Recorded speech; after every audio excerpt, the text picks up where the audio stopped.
do you think that's because they're scared of you? Yes, of course. I think they're just scared.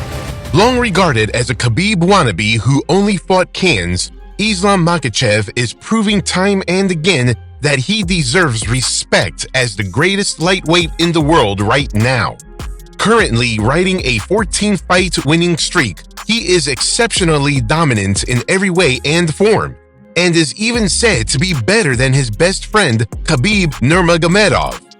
Having recently secured a decisive victory over Dustin Poirier by submission at UFC 302, Makhachev has not only cemented his name in the lightweight GOAT conversion, but is also eyeing a potential move to the welterweight division to chase a second belt. This bold step could elevate his legacy even further in the world of MMA. The question is, can he do it? Let's recap Makhachev's incredible MMA journey to find out why he's a lot more destructive than we believe he is. Islam Makhachev was born and raised in Makhachev, Dagestan, in a modest home where his father worked as a driver and his mother ran a small cafe. Like many kids in the mountainous region, Makhachev started his combat sports journey with Taekwondo at the age of 7. A few years later, he transitioned to freestyle wrestling before fully embracing MMA under the guidance of the legendary Abdulmanap Nurmagomedov. Makhachev began his MMA career in 2010, winning his first fight by decision and finishing his second professional bout in just 30 seconds. In his M1 debut in 2011, Islam Makhachev faced Tengiz Kuchua.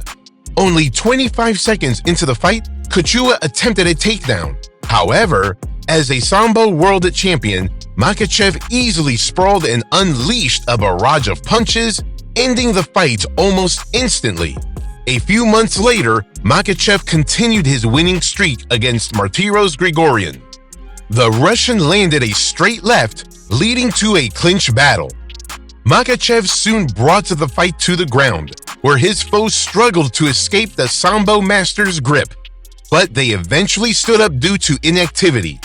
Ironically, Grigorian was safer on the mat because Makhachev knocked his opponent out cold with a big head kick as soon as they got up. As he climbed the ranks, Makhachev faced tougher competition. For instance, in his 7th professional fight, Makhachev took on Anatoly Kormilkin. The Dagestani began patiently but soon unleashed a flurry that led to a takedown.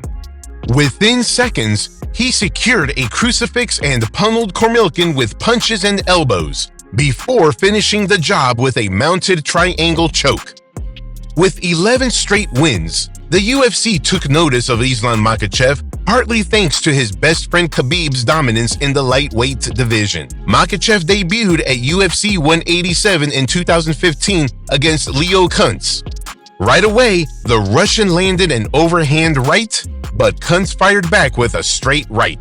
Makhachev then resorted to his Sambo skills, clinching and executing a perfect judo throw to mount Kuntz's back.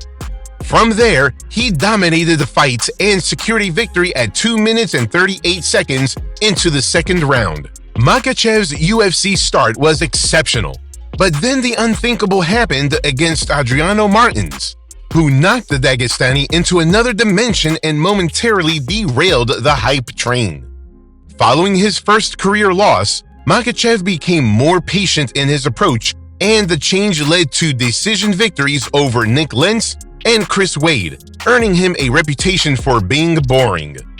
However, he shattered that perception against Gleison Tibau, a former opponent of Khabib.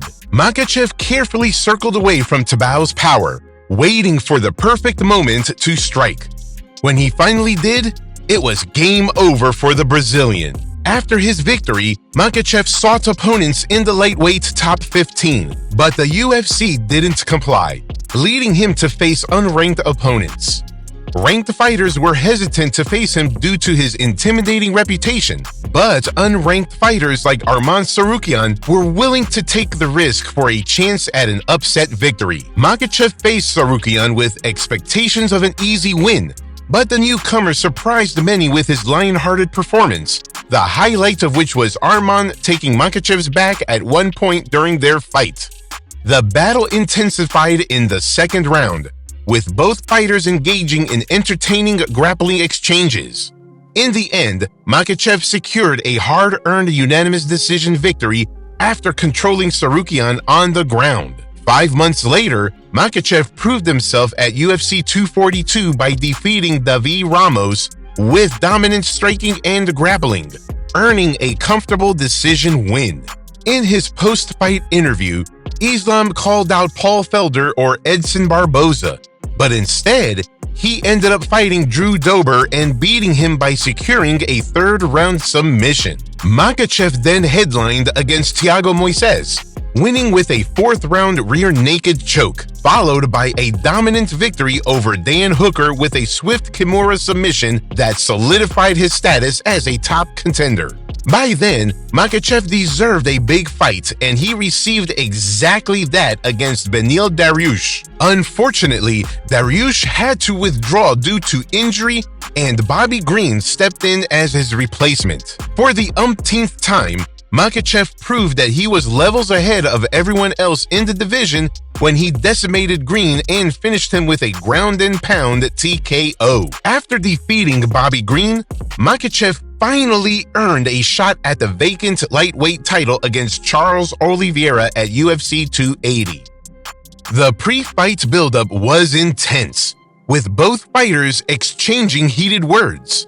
In the cage, however, Makhachev dominated, securing takedowns and ground control, and delivering ground and pound in the first round. The second round saw Oliveira pressuring Makhachev, but running into counters. Midway through the round, Makhachev dropped Oliveira with a big right hand, and then followed up with an arm triangle choke to become the baddest lightweight on the planet. The champion had a name, and it was Islam Makhachev. Makhachev's first defense was against UFC featherweight champion Alex Volkanovski at UFC 284. The fight was a technical chess match between two of the best fighters on the planet. Makhachev rocked Volkanovski and controlled the first round with wrestling. He clipped Volkanovski again in the second, but the challenger had his moments too. The third round was even, with both landing good shots. In the fourth, Makhachev controlled with a takedown, but in the fifth frame, all hell broke loose when Volkanovski dropped Makhachev and then pummeled him until the final buzzer.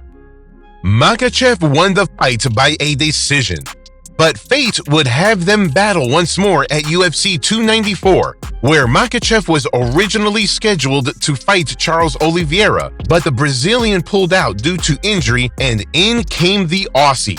This time around, Makhachev beat Volkanovski all ends up and knocked him out with a vicious head kick in the first round. Having triumphed over Dustin Poirier at UFC 302 with a spectacular submission, Islam Makhachev's next challenge remains a mystery. As rumors swirl about a possible move to the welterweight division, the MMA community is eager to see whether he can replicate his lightweight success at a higher weight class and possibly secure a second championship belt. Will Makhachev continue his dominant run? Or will the welterweight contenders present new hurdles for him? Share your thoughts, predictions, and opinions in the comment section below. Don't forget to give us a thumbs up, subscribe to our channel, and ring that notification bell to stay in the loop on all things combat sports. Stay tuned, fight fans.